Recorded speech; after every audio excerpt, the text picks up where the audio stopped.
Hey, what's up, everybody? My name is Aaron Dowd. I'm known around the internet as the podcast dude. And my friend Alex asked me to do a screencast about setting up GarageBand to record a podcast. He has ordered a small USB interface and a couple of microphones, and he's going to have a couple people in the same room recording a podcast. He's never worked with GarageBand before, so he's curious about the process. So I wanted to record this screencast for him, and hopefully you, if you're curious about learning this stuff. So I'm going to cover really 7 things. Going to talk about creating a project, going to talk about creating additional tracks, setting input sources, setting input gain levels, arming your tracks for recording, monitoring your audio, so listening to yourself while you record, starting and stopping recordings. So let's go ahead and jump in. First thing you want to do is find where your GarageBand window is. And when you start up GarageBand, you're probably going to see a window like this. If you're using the most recent version of GarageBand, I am, and I'm also on the most recent version of Logic. I am, and I'm also on the most recent version of El Capitan 10.11.2. So first thing you need to do is make sure that your USB microphone or your audio interface is plugged in and turned on. In this case, I'm using a Focusrite Scarlett 18i20, and I've already got it turned on and plugged in. Now, if you hold down Option while you click on this little sound icon here, you can see your computer settings for output and input. So output is where the audio from the computer is going. In this case, I want to send it to my Scarlett interface. And the input is where audio is coming into the computer. So in this case, it's through the USB cable that's hooked up to my Scarlett 18i20. You'll want to set both of these as either your USB microphone or your USB interface. So once you got that done, you can ignore all this stuff about tempo key signatures. That's for music. You're not going to use that. But what you do want to do is make sure your audio input is set to system setting and your audio output is set to system setting.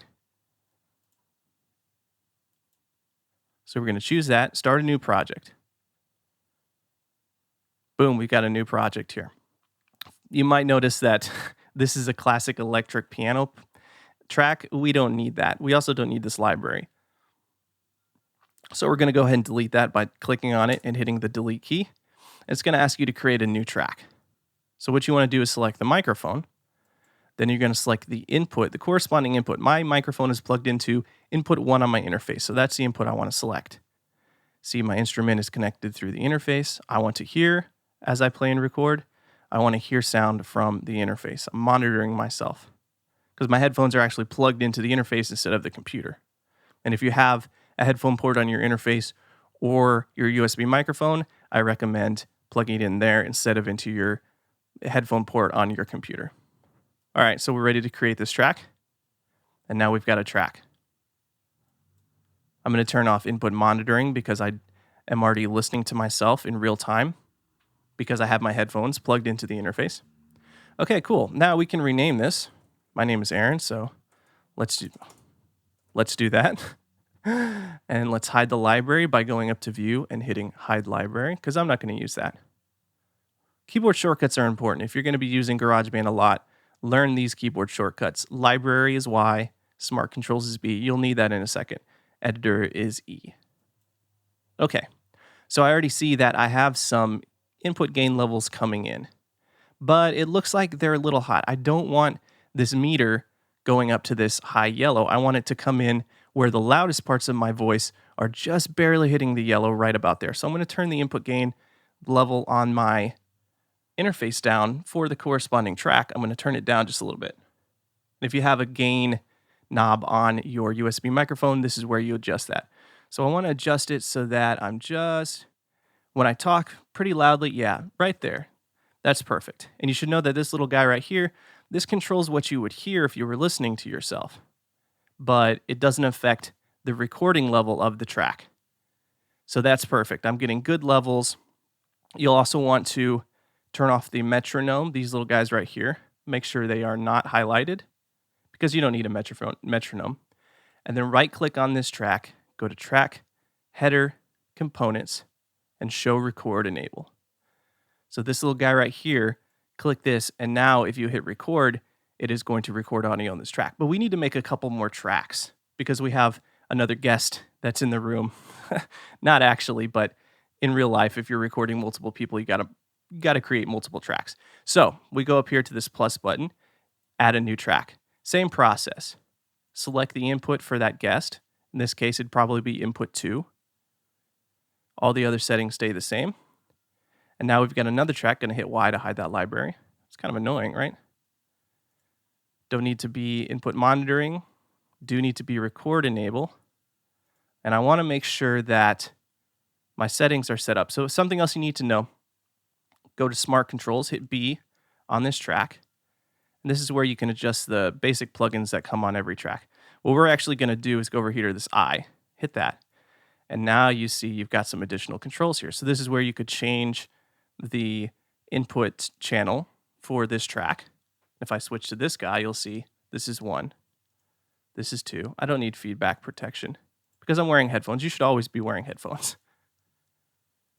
All right, and so this looks pretty good. I've got my track. I've got my guest track. They've both had record enable turned on.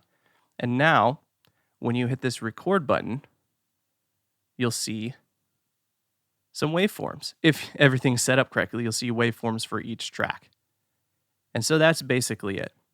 One last thing I wanted to mention before I go. I tested this on my USB microphone that I have. And at first, it wasn't picking up any audio. Even though I had it plugged in, I had the output settings. Let me stop that. I had the output settings set to the USB microphone, and the input right here was the USB microphone. It still was not working. So the way I got around this, I think this is a bug with El Capitan. So the way I got around this was I actually held down Option, clicked on this, switched to internal speakers, switched back, switched to internal microphone, switched back, and then magically it just started working. I started getting audio levels in here. So try that if you're plugged in a USB microphone and it's not picking up audio. So I hope this was helpful. Once again, that was creating a project, creating additional tracks, setting input sources, setting the input gain levels, arming your tracks for recording, monitoring your audio, starting and stopping recordings.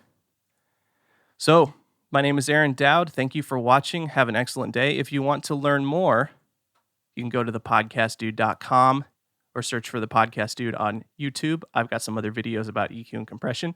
And I think I'll probably do another screencast about editing tracks in GarageBand, maybe using some of these plugins that you have right here, because you got access to some pretty decent plugins here.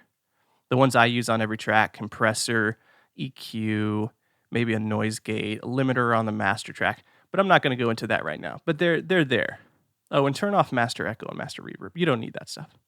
Okay, guys, have a great day. I'll talk to you later.